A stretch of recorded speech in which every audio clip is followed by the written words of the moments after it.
Indecision is a nervous system issue, not a mindset one. When you're struggling to make a decision, it isn't fear that you're wrestling with. It's what happens when your nervous system can't tolerate the consequences of the choice. And what would be possible if you stopped choosing to be confused? Now, this took a long time for me to learn. What I'm about to share with you is something that I've gone through myself over and over again. And I think once I've explained it to you, you're going to see it for yourself. You see, most advice about making decisions, it's about, hey, you just need to weigh the options. You need to just get clear. You need to just be confident. And I would say that that's kind of backwards because it's putting its focus on an outcome. But what if indecision isn't about not knowing? It's about not being able to move. See, after my divorce years ago, I suddenly had all sorts of options. I didn't have any kids. I didn't have any responsibilities at that time. And I could go here. I could go there. I had different job opportunities I could pursue. I could have gone and traveled. I could have gone back to school. There was a number of different things, good options, rational options, right options. But myself, I simply couldn't choose. It was like being at the Cheesecake Factory, and you open up the menu and there's just like all these different things you can choose from. And in that moment, you're like, I don't know. Too many options makes it difficult to choose. And furthermore, if I'm really honest, just shooting a video like this, even today, trying to hit record, I was fumbling and bumbling, and it was because I didn't know how to get the words out of my mouth. I stumbled and I re-recorded. I re-recorded even just this recording right here, this track. And so when it starts, it's after I made a bunch of bumbling mistakes. But what I found is it's not because I was afraid. It was because I was putting weight. I was putting consequences on the results. That kind of responsibility is what puts us into a paralysis. And that kind of responsibility can feel like fear. We can interpret it as fear. But the essence is, in that moment, our system actually gets overloaded. It's like we're taking in a bunch of stuff, carrying a weight, a heaviness, and it doesn't necessarily mean the thing we're about to do is the thing that's actually causing it. It can be any number of things. And when I'm coaching my clients, whether they're executives or whether they're entrepreneurs, this thing comes up a lot. They say, look, I know what to do. I absolutely know what I'm supposed to do. But then nothing happens. And so many of us have this thing in our brain where we know the path, we know the steps, we know the plan. We know everything we're supposed to do, but in some form or fashion, we get stuck. It's not, again, because of a confusion. It's very clear on what the steps are. It's about some sort of paralysis, something that is preventing us from taking the steps forward that we need to. And in that moment, it's not about getting better thinking. It's your body needs to feel safe in order to move. Let me explain that a little bit more. I used to think confidence was something you needed before you could step into whatever is before you.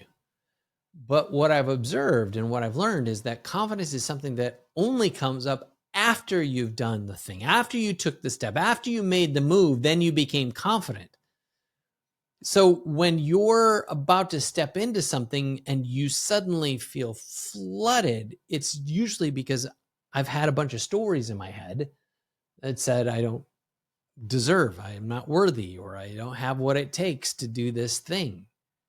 And sometimes it's related, sometimes it's not, but whatever it is, my body just like feels it. And I don't know about you, but oftentimes I feel it in my chest first. It gets really tight. and then I feel it in my face will feel kind of flush. Like that's the physical reaction I have. When I go to speak, I can't believe I'm sharing this. I feel it in my bladder. Like I got to pee like every 3 minutes. I got to go pee. And that is something that's starting to feel like a different kind of excitement. I don't know if that's completely a apples to apples kind of comparison. Oh, my point is your body knows something's wrong even before your brain does. And so when you feel like things are locking up, when you feel that paralysis, when you feel your body starting to grip or to clench, that's what you need to understand. You just need to take the first step, even a small one in the direction you need to go. And action, it doesn't follow the confidence. Like I said, the confidence follows the action. So if we just take that step, the next one will reveal itself. The next step will, in some form, present itself before us. So again, indecision isn't fear. It's what happens when your system can't tolerate the consequences of what you're choosing. You've built up a story in your head of how much this matters, who's going to be watching, who might be criticizing. Like that's what I go through. I look like an idiot right here. I'm making a choice to shoot videos without any editing, without any cuts. I'm just giving you the raw me.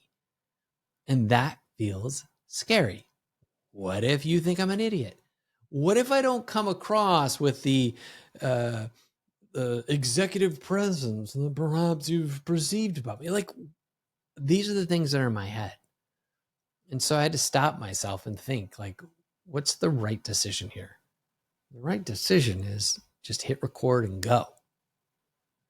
And then I started asking myself, like, can I make this decision from a place of calm, like rest? Because in that moment of making the decision, the heightened weight or story that we're telling ourselves, whatever that thing is, it creates a sense of urgency and static and noise.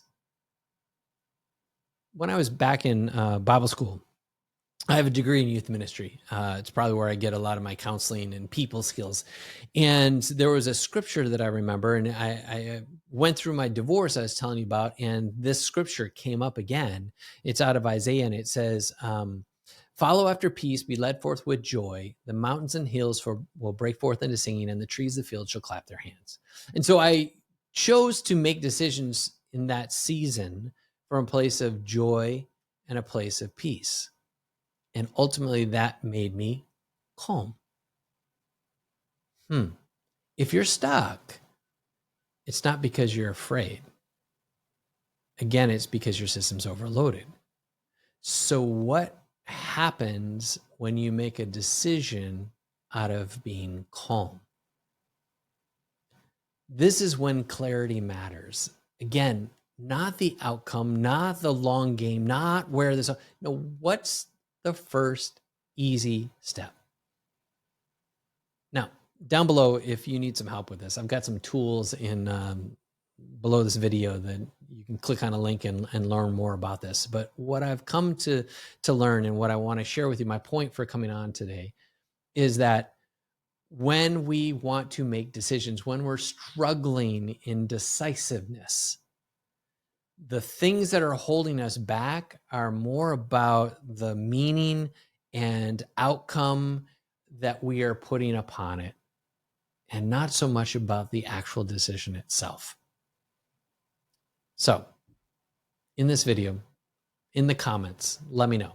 What did you like? What do you need to hear? What do you want more of? And if this kind of thinking helps you lead better, go ahead and subscribe. I'm going to be sharing more of this. The mission of this is simple. 10 million leaders spending 10 minutes a day to become a 10.0 version of themselves. So decide today to be one of them. I'll see you next time.